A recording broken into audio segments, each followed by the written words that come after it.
we go live. Oh, we're live.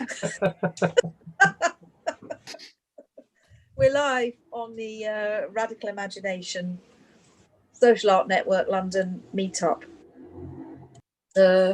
here in East London. I have no idea where everybody else is. Oh, well, Ignacio is in Germany, and we're all over the place. We've just been in breakout rooms to discuss the to be led off actually by different critical practices of artists who are part of the network, and now we're going to share this bigger conversation now that people have kind of got a little bit into the swing and heard. I'm trying to look what rocket. Oh, it's just this one. Is that right? Have you got enough? Okay. So I just want to open it up now. I mean, I've through various people's rooms. One thing, if people are not speaking, could they please turn their microphones off? You just go up to the top and press the little button, the little mic, and it will mute you. And then if you want to speak, as soon as you speak, it should turn it back on again automatically, I believe. That's right, isn't it, Daniela? Yes. Okay. So what we want to have is quite a free-flowing discussion, so it would be really great if people just chip in. I'm not going to do any framing. I've drifted through the breakout rooms. It's most of them. It's been really interesting, and they're all very different. So would somebody like to start off? This will be recorded live on YouTube, and then you can revisit it another day or share it with other artists. Okay.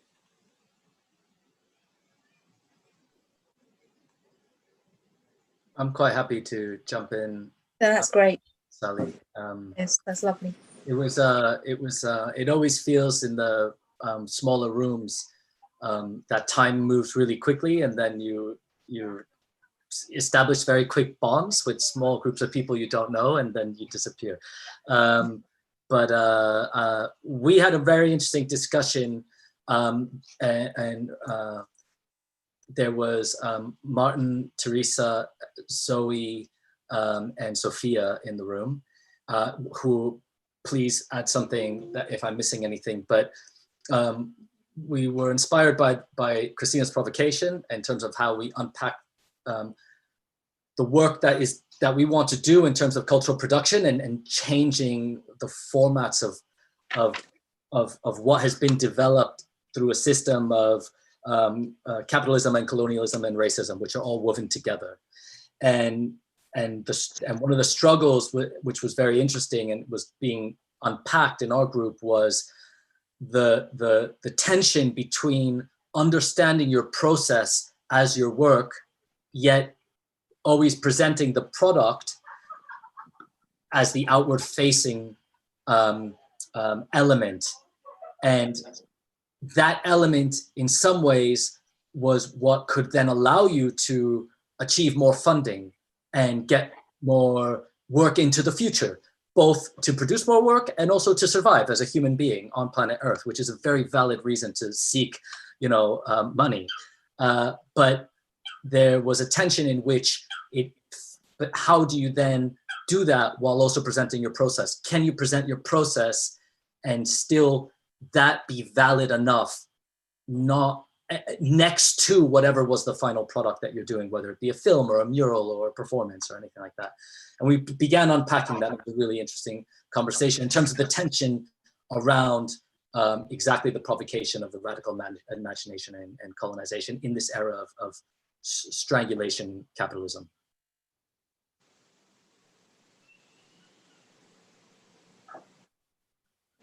Does anybody want to follow on from that? Yeah, I just want to say that it was really powerful what you said, and I'm still thinking about it in terms of how we create this idealization of what is being artist and what we need to present at the end, this polished version that at the end is quite fake, and that's what capitalism actually wants us to produce and what we need to show as a final product. So yeah, what you show the networks and all these projects that uplift different artists and people are, to be fair, more important than this idea of the perfect artist that we need to sell. So yeah, that's all. Thank you so much. It was really good.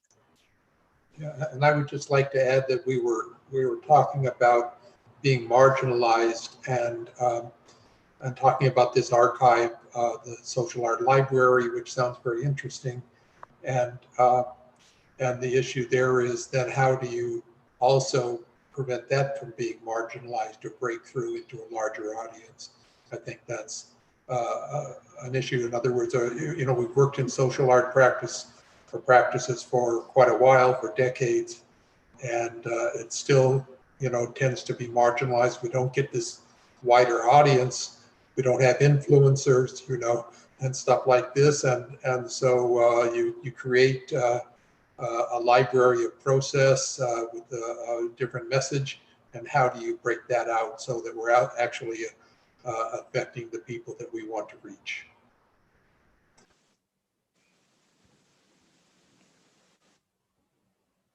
Yeah, I would also just like to say how important it is for us to be brave, I think, and show the journey that we go on when we're working with community groups, because you're right. I think what Sophia is saying is, you know, this nice shiny product at the end is quite false. It's quite false and quite shallow. And in a way, sometimes that these kind of things, the way it's presented, you know, in sort of press releases or media, it can actually alienate some of the groups of people that we're working with, because they don't recognize it. They'll look at that and go, oh, that looks completely different to what we were doing with us. We weren't doing that kind of thing. So I think we do need to be brave as practitioners and share, you know, the good stories, the bad stories. It's something I do. If I'm giving talks at universities to students, I often talk about the good jobs I did, the ones where I got paid well, I enjoyed working with the organization, the group, whatever it was. And I also share the ones where it wasn't that good, and I'll explain why it wasn't good. And sometimes it is about, you know, just the way I was treated as a worker or how the community group was used. So hopefully this social art library is a step in the right direction, where like this is recorded and kept, and maybe we need to think of like an analog version as well, and not just rely on all the digital all the time.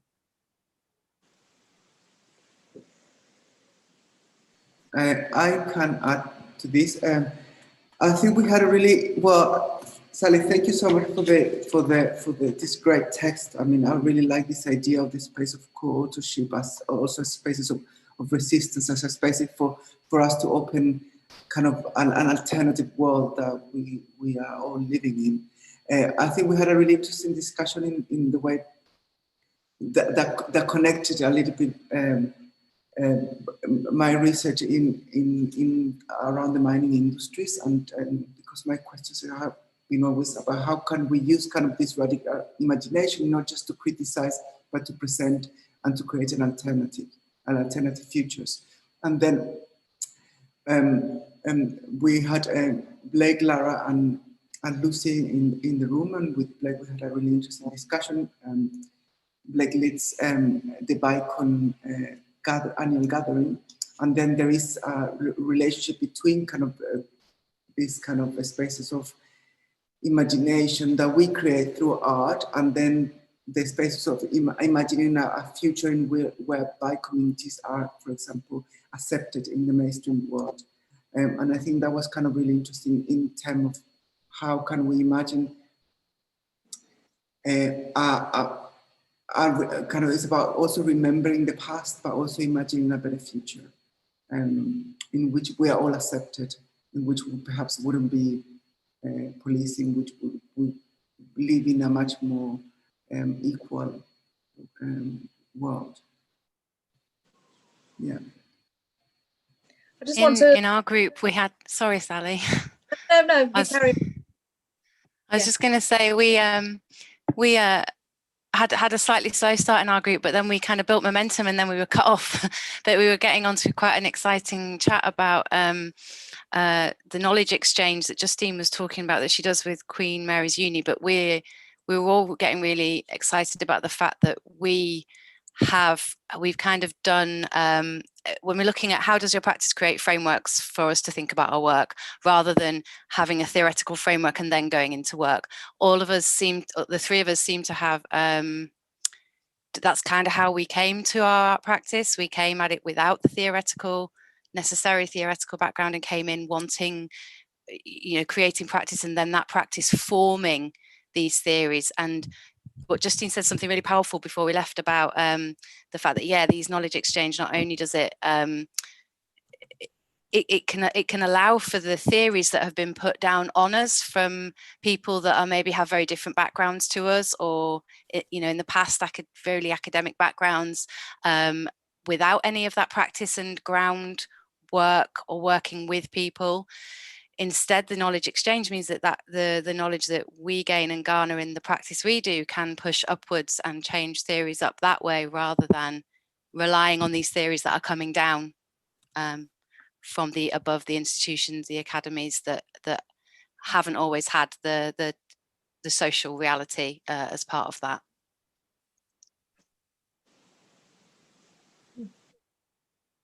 Sally, we talked about going into museums and bringing communities into museums, and the process of actually having to engage these institutions, having to engage with the communities, being a process of change itself.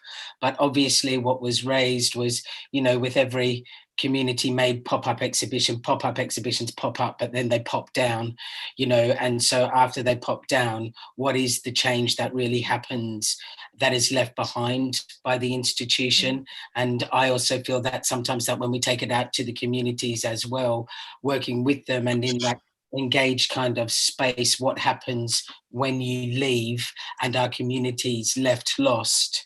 So the process of making actually needs to be the product. It needs to be the change itself, because you can't hope for a lasting legacy that's supported by the structures around you that you're working with necessarily to keep working once you're gone. I don't know that I have enough trust in them to keep forging forward with it. It's so often that you need to do the work with the communities in those spaces, but I guess it's about those the length of the legacy and whether or not once, for example, the Black exhibition is done, is that then it? Have they done their work?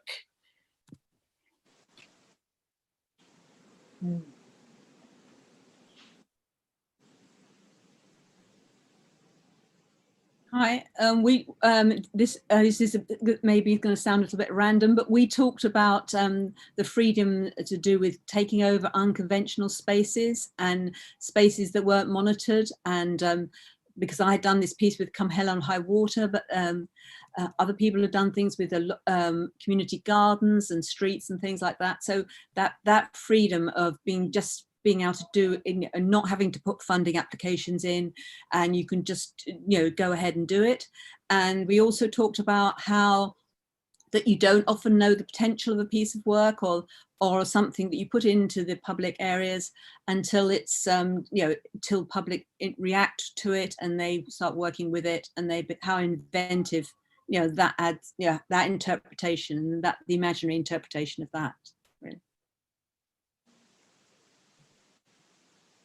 Just want to follow on from that actually, Fran, because I noticed that John Wilde, who's somewhere out there, was in your group, I think.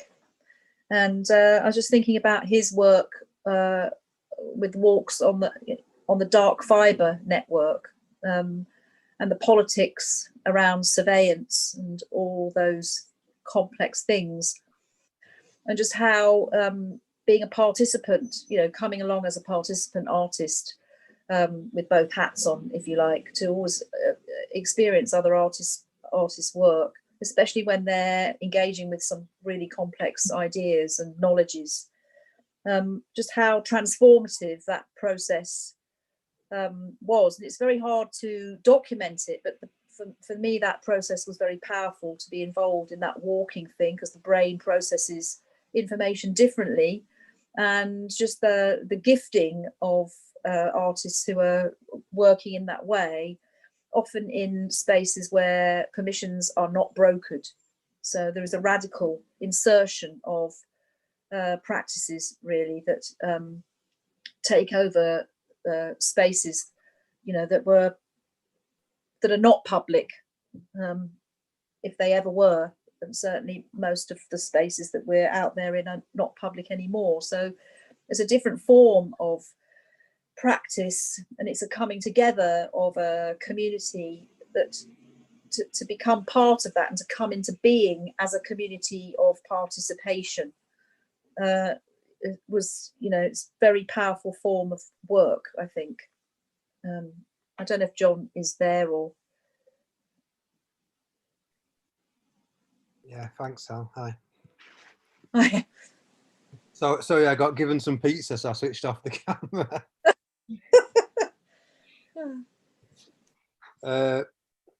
Yeah. I mean, Sally's talking about a piece of work that I did it's just before lockdown, I think, when I took a group of people following the fibre optic network around East London, which links up the big cloud servers around Tower Hamlets and stuff. And I think what my interest was is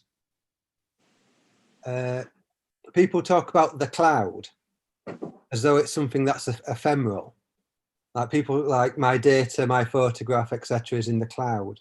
But by people coming together and physically following these routes of the fibre optics, to coming face to face with the reality of what the server farms are, which are extremely large industrial faceless units which consume enormous amounts of power. I think it allows people to start to develop new imaginaries of what these clouds are, because we're given this imaginary of the cloud, but only by experiencing the physicality of these structures can people start to create their own imaginary, which maybe challenges the ephemeral nature and roots our use of data in something which does have a concrete effect on the environment, etc. And but both the environment as in the effective environment of the space itself, but also the environment through the massive use of electricity is what's needed for these spaces. So yeah, basically I think by bringing people together, it allows them themselves to create the imaginary by experiencing these walks, these spaces. Yeah, that's it.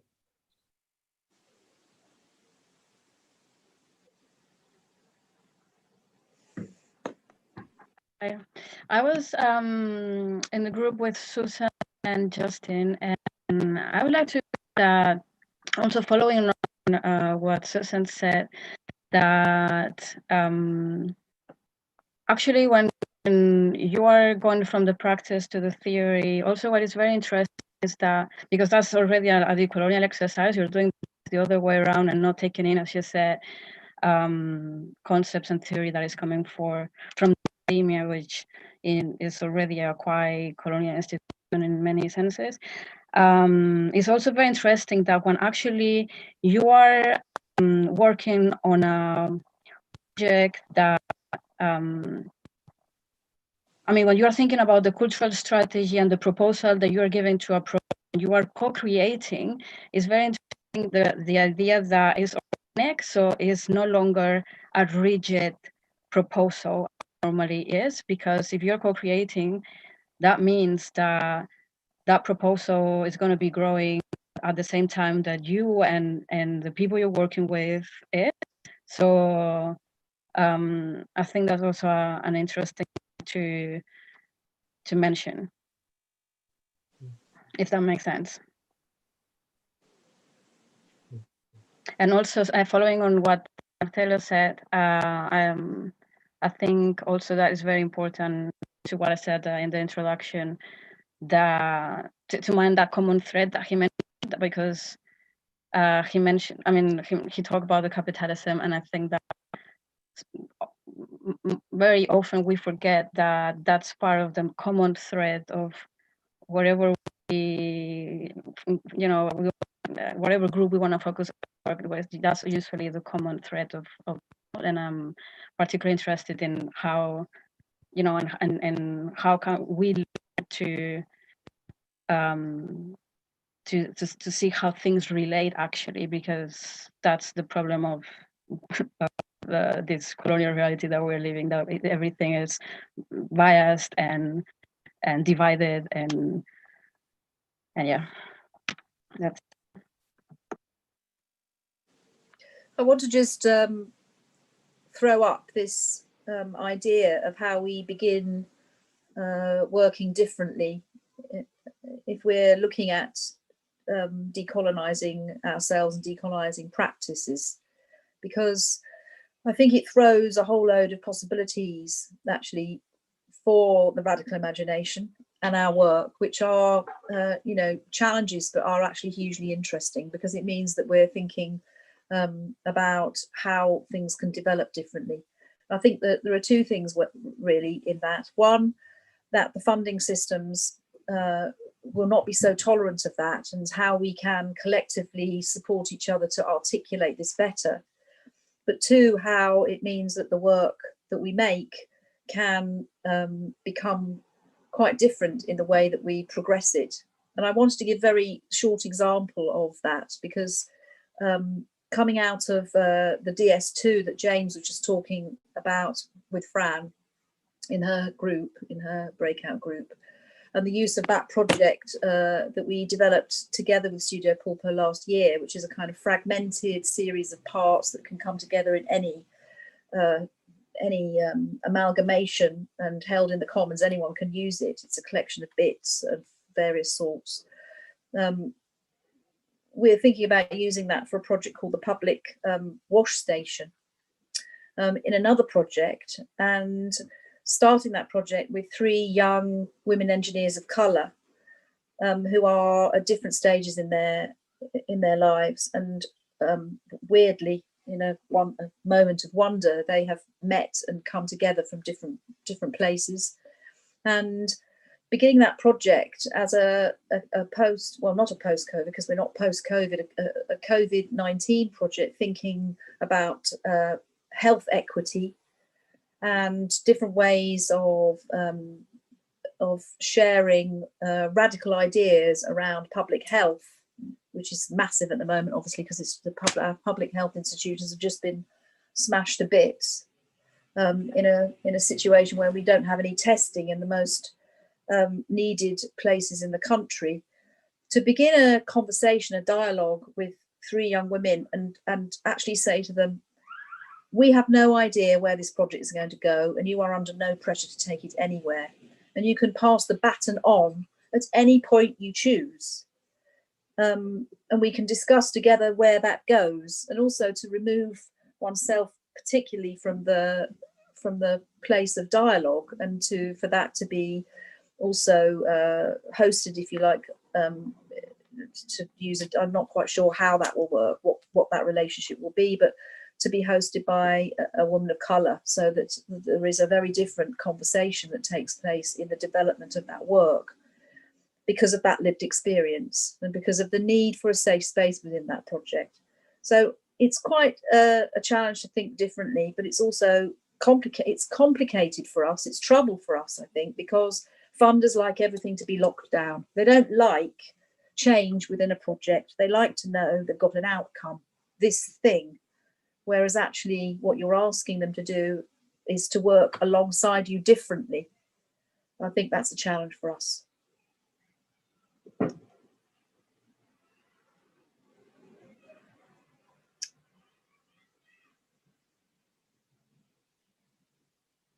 Yes, I think we're...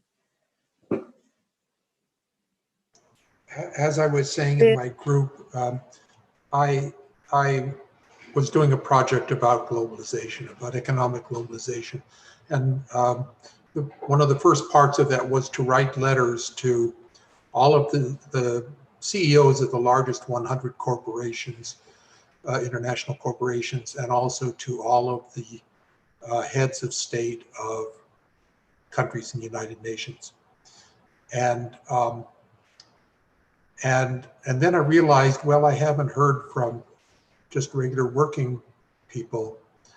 And so I found this app from Amazon. It's called Mechanical Turk, which is an outsourcing app for people working on the internet. And I used that to reach people, and I kind of limited it to 100 responses. It was a survey, and within 18 hours, I'd gotten my 100 responses from people in 15 countries around the world: Uzbekistan, Nigeria, Lithuania, and reaching these people who are not necessarily connected with art in strong ways is a whole different audience that I think we can pay attention to, because that's where change might come from.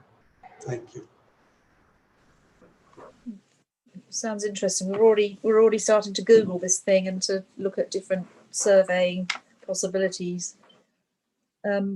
We are now ready to go actually into our next breakout session to take some of those things back into our smaller spaces. And we've set those spaces as the same in order to deepen the conversation. Unless people are wanting to do differently. So please say that if you do. Okay, then we'll do that. John will now put everybody back into their breakout sessions. Thank you, John. And great conversation, really interesting. I've made loads of notes. Just before I put people into the breakout sessions, just a note to those watching on YouTube that we will be ending the live stream now as we go into breakout.